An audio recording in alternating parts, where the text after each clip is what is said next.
모든 영상에 소개하는 내용들은 각자의 판단에 맡깁니다.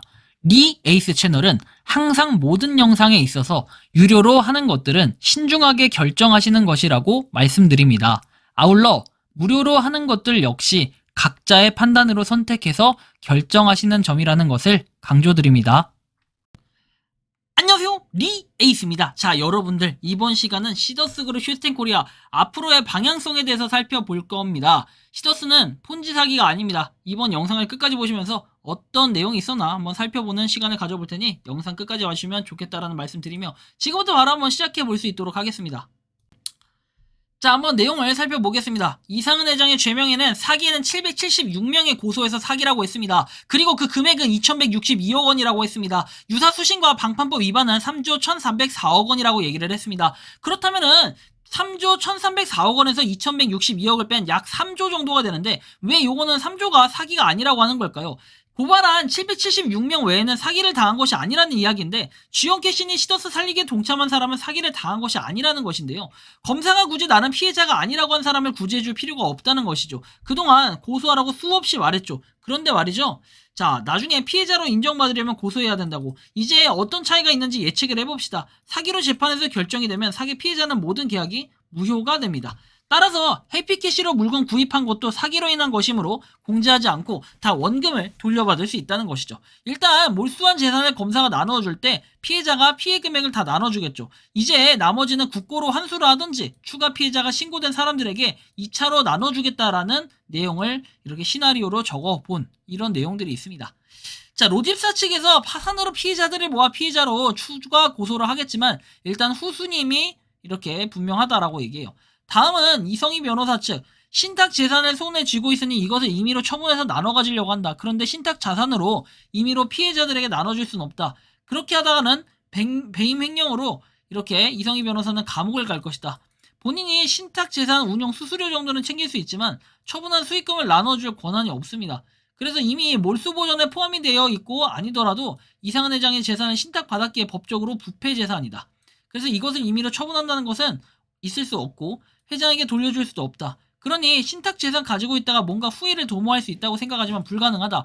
결국엔 파산으로 가서 지분 싸움을 하게 되고 휴스텐코리아에 현금을 넣으면 모두 원금의 2.6배 데이터 자산의 기준이 된다. 왜냐하면 사기를 당한 것이 아니라고 주장은 했으나 이 휴스템의 룰대로 자산이 평가가 되고 자산 총액 데이터 값이 적어도 30조가 되지 않을까요? 여기서 n분의 1로 나눕니다. 기존에 이익을 본 사람들이 남은 데이터 자산도 많기에 가장 많이 남은 재산을 가지고 간다. 그러면 최근 가입한 수익률로는 마이너스이고 데이터 값도 적어서 극심한 손해를 보고 남은 재산도 극히 적게 배당이 된다. 이러면 너무 억울하겠죠. 그래서 다음 단계가 필요하다. 원금 이상 가져간 사람이 기준이 될지 모르지만 이익을 챙긴 사람을 가해자로 집단 고소를 하던지 해서 돈을 가져가지 못하게 조치가 필요하다. 만약 고소인 776명이 피해액 전부를 보상받지 못한다면 이들을 추가로 고소해서 처리가 가능하겠지만 최소한 776명의 고소인들은 피해를 전부 배상받을 것으로 보인다.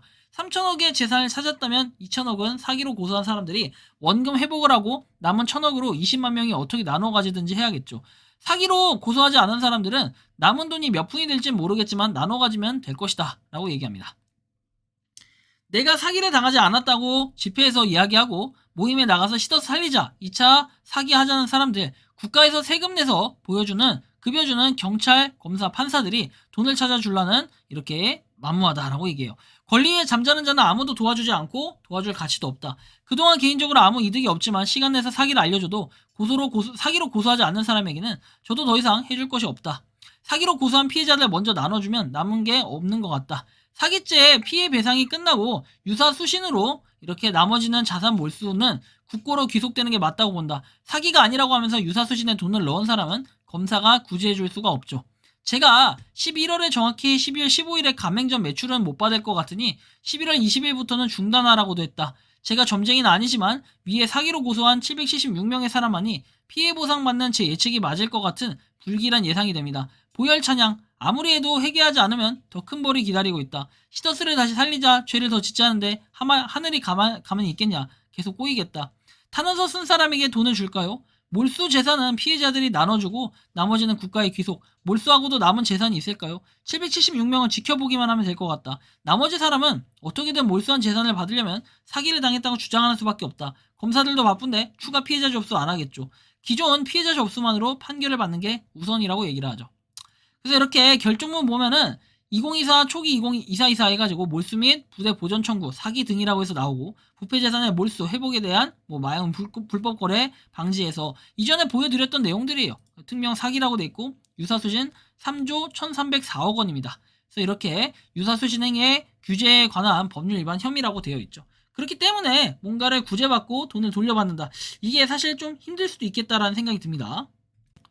심각하죠. 다음 내용 보면은 수익률이 플러스인 사람은 온갖 가머니술로 수익률이 마이너스인 사람들을 끌어들여 법적 파산과 고소를 못하도록 막고 있다. 수익률이 플러스인 사람은 파산을 하던 검찰의 재산을 몰수하든지 한 푼도 받을 수 없기 때문에 무슨 수를 사용하든지, 마이너스인 사람이 법적 고소를 못하도록 하고 있고 흥청망청 빈털터리이기 때문에 무슨 수로 계속 돈을 받을 수 있는 구조라고 생각을 하는지, 돈을 계속 벌 수 있다는 것은 2차 사기를 기획하고 있다는 거고, 이제 명확해졌다. G형 캐시 사기, UNI 사기, 다시 시더스 사기 준비 해서 세 곳을 수익률 마이너스인 사람은 떠나시고 바로 경찰서 달려가서 고소장을 제출하세요. 아니면 로집사의 도움을 받아서 파산 신청을 하든지 사기 피해자로 집단 고소를 하시든지. 전 후자가 맞다고 봅니다. 이것도 이성희 변호사에게 양다리 걸쳐서 이렇게 말고 피해자 편에서 해주시길 문자로 부탁드리는데 이렇게 무시를 하는군요. 이제 기다릴 곳은 검찰과 로집사밖에 없다.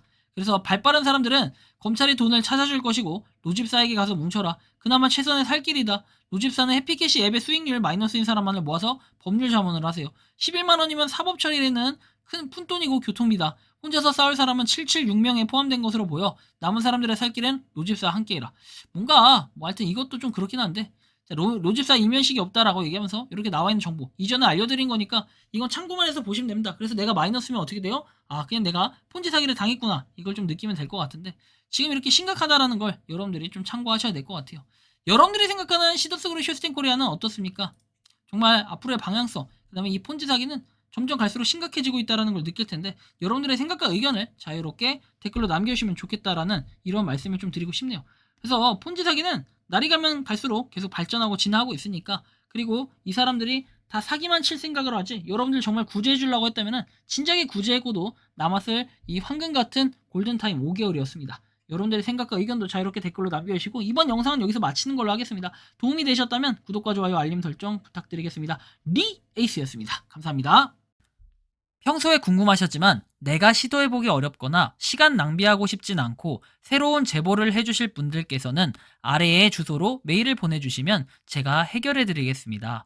단톡방은 유튜브 검색창에 소통창구를 개설했습니다를 검색해주셔서 확인하시면 됩니다. 아울러 채널 멤버십 가입 시 다양한 혜택을 누리실 수 있으니 참고해주시기 바랍니다. 시청해주셔서 감사합니다.